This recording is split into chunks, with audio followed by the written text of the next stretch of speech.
Spécialité SVT, l'analyse de documents à l'écrit du bac. Donc il s'agit ici de vous donner quelques points d'information concernant l'exercice 2 à l'écrit du bac. Je vous rappelle que l'écrit du bac, il dure 3h30 et qu'il est composé de 2 exercices. Une synthèse de connaissances qu'on a abordée dans une autre séquence et une analyse de documents.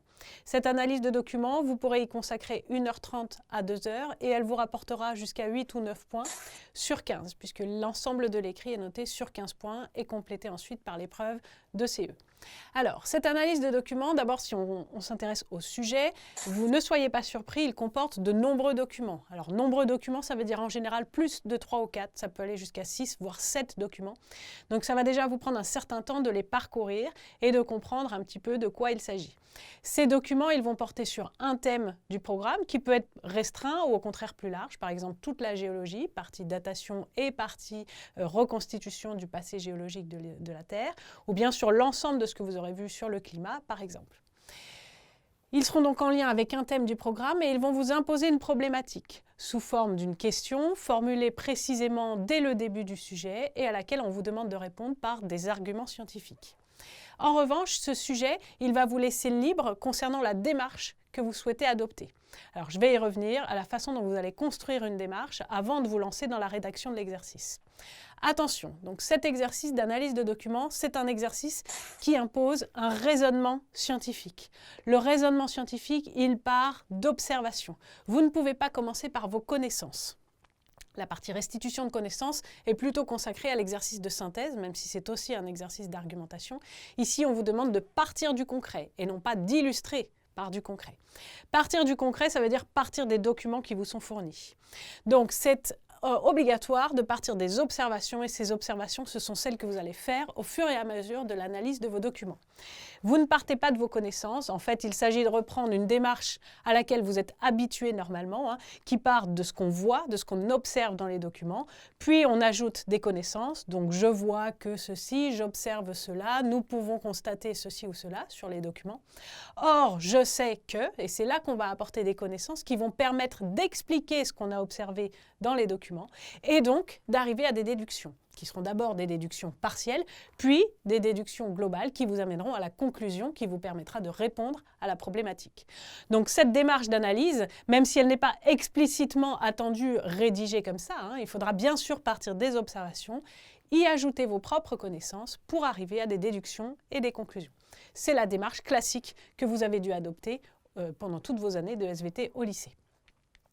Comment préparer ce sujet? Il est très important de consacrer du temps à préparer votre sujet au brouillon. Ce n'est pas du temps perdu. Si vous passez 1h30 à 2h sur l'exercice, étant donné qu'il y a beaucoup de documents et qu'il va falloir construire une démarche puisqu'elle n'est pas imposée dans l'énoncé, eh bien vous pouvez passer une demi-heure entière sur le brouillon avant de commencer à rédiger au propre. Ce n'est pas du temps perdu, au contraire, c'est un bon investissement pour qu'ensuite votre démarche soit claire et votre copie soit correctement rédigée. Alors, au brouillon, qu'allez-vous faire? Je vous conseille de commencer par lire les documents les uns après les autres et de faire une étude document par document, c'est-à-dire pour chacun d'entre eux, vous demandez quelle est l'idée clé. Pourquoi ce document a été placé là, en regard de la problématique qu'on vous a imposée. Donc à chaque fois, vous demandez ce qui est attendu de vous comme compréhension du document. Une fois que vous aurez fait ça document par document, vous allez chercher s'il y a des liens entre les documents, lesquels peuvent être rassemblés, lesquels au contraire traitent de points particulièrement distincts, etc. Tout ça, ça va vous permettre de construire votre démarche, qui pourra par exemple être une démarche en fonction des différentes échelles d'observation. J'observe macroscopiquement, puis j'observe à l'échelle cellulaire ou à l'échelle d'une roche si on est en géologie, puis j'observe à l'échelle moléculaire éventuellement.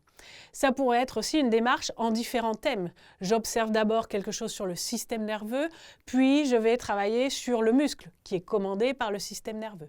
Donc ça peut être toutes sortes de démarches, du moment qu'elle apporte une certaine logique, du moment qu'elle répond entièrement à la problématique, qui peut revêtir plusieurs aspects, et du moment que vous la construisez toujours sur le mode scientifique, je pars d'observation, puis j'ajoute des connaissances, ça me permet d'arriver à des déductions.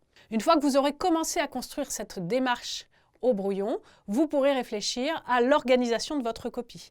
Est-ce que je découpe ma copie en plusieurs grandes parties, grand 1, grand 2, éventuellement grand 3, ou est-ce que je choisis, ça n'est pas une obligation, de faire plusieurs paragraphes, 4, 5, 6 paragraphes, qui vont logiquement arriver à la résolution de la problématique. Pour cet exercice, il n'est pas imposé d'avoir un plan classique en 2 ou 3 parties, c'est à vous de voir. Et ça va dépendre beaucoup du sujet et des documents imposés. Enfin, quand vous rédigerez, il est en général attendu de croiser les documents. Par exemple, on va utiliser une partie du document 1 avec le document 4, puis on reliera les idées du document 2 avec le document 6, etc. C'est en général attendu, mais pas forcément obligatoire. Là encore, ça va dépendre du contenu de chaque document. Certains peuvent être mis ensemble pour répondre à une partie de la problématique, d'autres seront traités tout seuls. En général, il ne faut pas traiter chronologiquement du document 1 au document 6, en les prenant séparément les uns après les autres, mais cela peut arriver quand même, selon la démarche que vous avez construite. Donc vous avez compris qu'il n'y a pas de cadre très rigide pour l'organisation du devoir. On attend simplement de comprendre quel est votre raisonnement et que ce raisonnement soit un raisonnement scientifique, logique. Attention, une fois que vous avez fini votre brouillon et que vous avez votre démarche en tête, vérifiez bien que cette démarche répond à la problématique, qu'elle répond à tous les aspects de cette problématique et uniquement aux aspects de cette problématique. Attention au hors-sujet. Ah, ce document m'a fait penser à tel paragraphe de cours. Oui, mais peut-être que ce n'est pas nécessaire d'y faire référence. Donc attention au hors-sujet, surtout quand les documents sont nombreux. Les sujets sont denses et vous n'aurez pas trop de temps. Donc ne vous dispersez pas. Pour terminer, je vais venir sur le barème. Alors, cet exercice a la particularité d'être évalué finalement en 3 petites notes.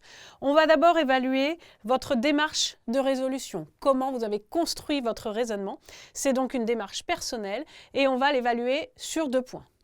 Ensuite, on va évaluer l'analyse des documents. Est-ce que vous avez relevé et compris les informations apportées par les documents? Et dans cette partie-là, on évaluera aussi votre apport de connaissances. Donc, est-ce que vous avez choisi judicieusement les connaissances et est-ce qu'elles viennent bien compléter, expliquer, approfondir les informations fournies par les documents? Cette partie-là sera sur 3 ou 4 points, selon que l'exercice est au total sur 8 ou 9 points. Et puis pour terminer, on va évaluer la façon dont vous avez exploité les documents et les connaissances, la façon dont vous les avez mis en lien, la façon dont vous avez mis en lien aussi votre démarche et l'analyse des documents, c'est-à-dire finalement toute la mise en relation des informations et finalement qui vous permet de résoudre le problème qui vous est posé. Donc là, c'est une vision plus globale de votre copie et ça, c'est noté sur 3 points. Au final, cet exercice, c'est 3 items évalués un peu séparément et ensuite on additionne les points qu'on vous a donnés à chacune de ces parties.